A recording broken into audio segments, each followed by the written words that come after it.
Welcome to the Wine Zone. I'm Konrad Ejbich and this is Pro&Kon. Now today my guest is Barolo maker Marco Bonfante. And I asked Marco to come in specifically because I tasted this wine yesterday and I was completely blown away because this is not a Barolo.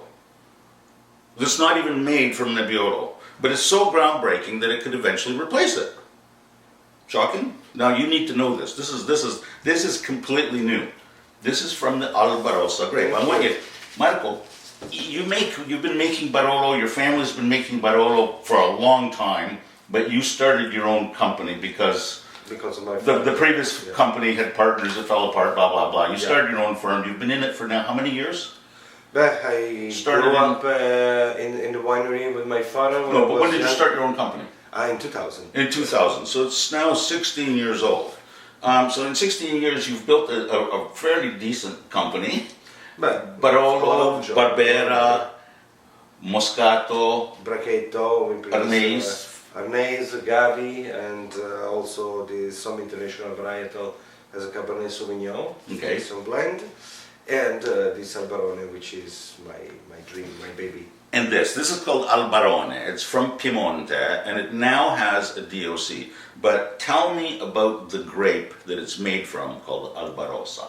Yeah, this is a cross, is a hybrid, a genetic fusion between Nebbiolo from Dronero and Barbera. So it's a vinifera crossing. Yeah, it's technically they say it's a Nebbiolo per Barbera. That means the first varietal is the female, the flower, and then the second. I was really surprised by what you told me last night about how they made it. They took the Barbera flower, or they took the Nebbiolo flower. No, they have to work on a plant, right? When you do this kind of cross, because you have to isolate the flower from the ambient. Otherwise, it can be thousands of different pollen in the air. So the way is to wrap a bag. You put it around a plastic bag? Yeah, not me, but it was the professionals. The Dr.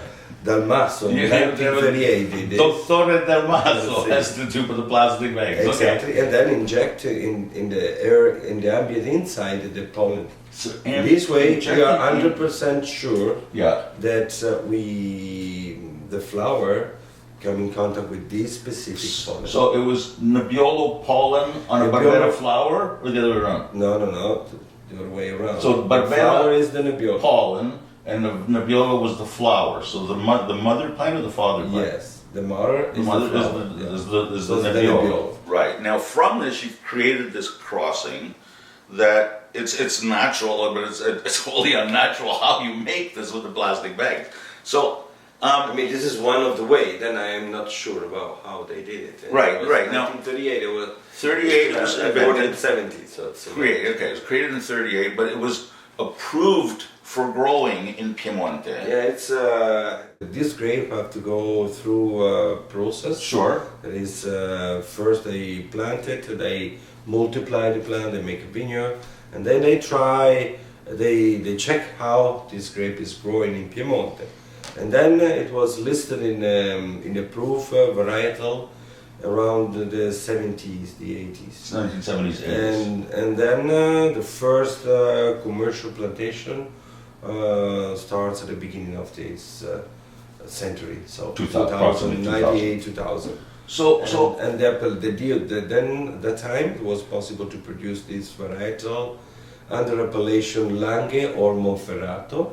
Red, of course, because it's a red wine. And in 2009 starts the first appellation that carried the name Albarossa, which is the name of the grape. And so where does it say? There it is. It says origine controllata, Albarossa. Fantastic. Now, we're using also the quantity we can produce per hectare, because from Monferrato and Langhe Red, we were able, by law, to produce 11 tons of grape per hectare. As a Piemonte DOC Albarossa, it's the quantity we can produce is reduced to 9 tons. So 9 another tons. 20% less. So that's how many quintale is that? It's 90. 90 quintales. Okay. So so what year did you plant the grapes for this? We started to plant this grape in 2004. So Four. we had the first 2005. The first small production was in 2007. Right. Now, in 2007, you just made a standard wine. Yeah, But we after just that, you made started to- standard wine in 2007, and then concerning that I really love to drink Marone and Valpolicella, this style of wine with a lot of fruits, a lot of power, but at the same time easy drinking, wine that you can age for a long time, but that you can also drink when they are young. And this grape, they has the perfect characteristic to be dry, because To be dry, to be hung or laid out to dry. Exactly, because the skin is very thick, Right. very resistant, and then for the structure of the wine, the bean is also small. So The grape itself. normally the The relation, fruit. if you just make a wine from fresh fruits, the relation between skin and juice, so it's big. So yeah, That there's a means lot of you skin, can have therefore you're going to have a lot of tannin, a lot of color, a lot of flavor. all the noble substance in the wine Huge are in flavor. the skin. Yeah. Now, okay, so, but you've done something different, okay? First of all, Piemonte doesn't really know Appassimento. Not really. Okay, it's not common at all. Some people might like. try, But- another varietal. But you've introduced a different version of Appassimento, because you're picking a small portion of the, Yeah, Of the we vineyard. don't dry the 100% of the grape we produce. We dry between 70 to 80% of the grape, and the rest of the grape stay in the vineyard, right, waiting for for full ripeness. full ripeness, because then when we press, we need also some juice. Yeah, because if you dry the grapes, you to just get macerate extra. all these dry grapes. But what I found very unusual, very fascinating, is that Marco picks the grapes for Appassimento just at the time that they're turning around Veraison. They've just started to turn color. No. No, That time is called Invaiatura, Okay. and it happened at the end of July.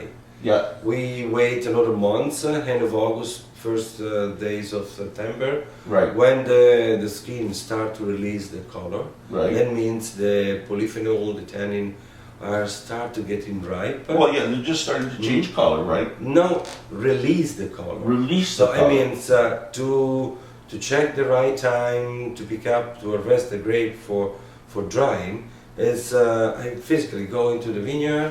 I control the sugar contents. Mhm.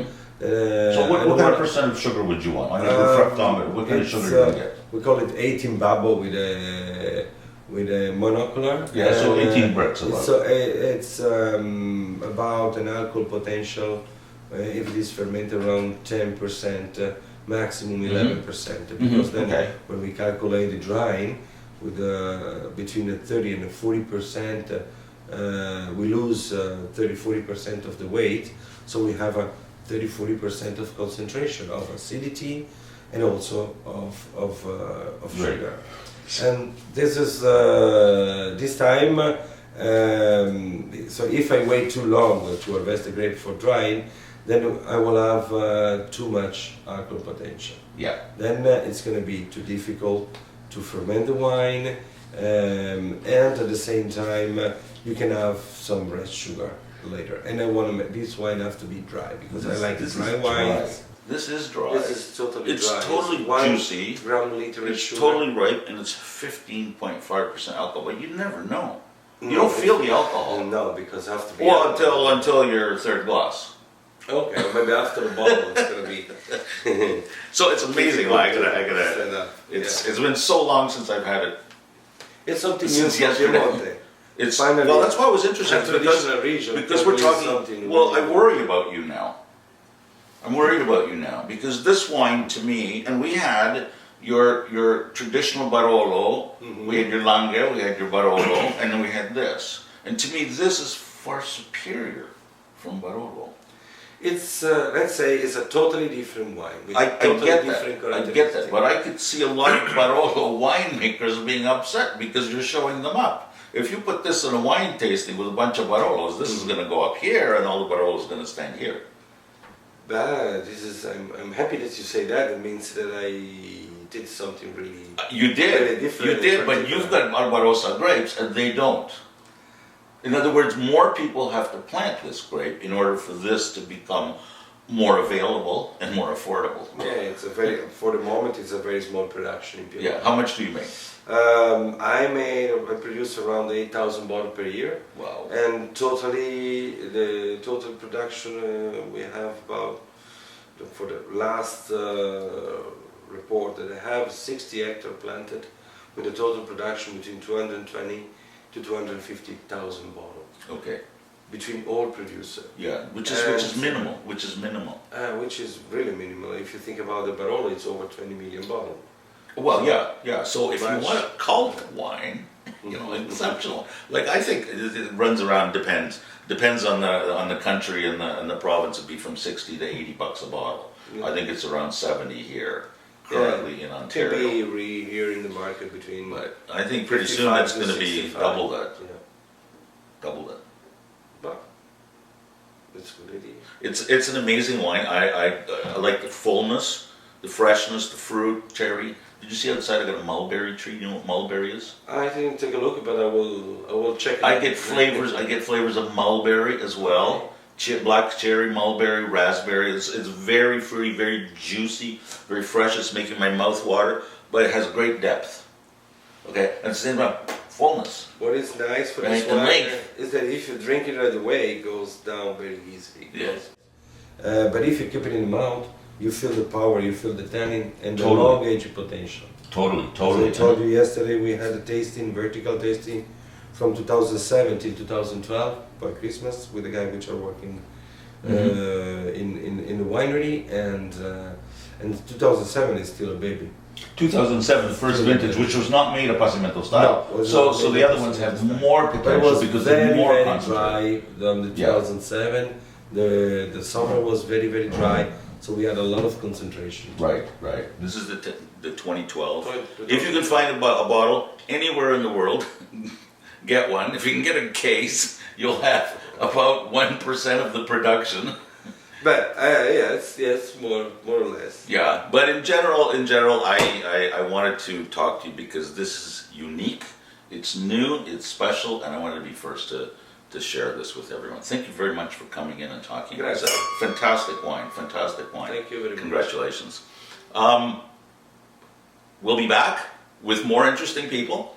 If you'd like to get notifications as to when we're on, just click the subscribe button at the bottom of the screen there. Thank you very much for watching Pro and Con. I'm Konrad Ejbich. I will be back again soon. Thank you. Salute. Bye.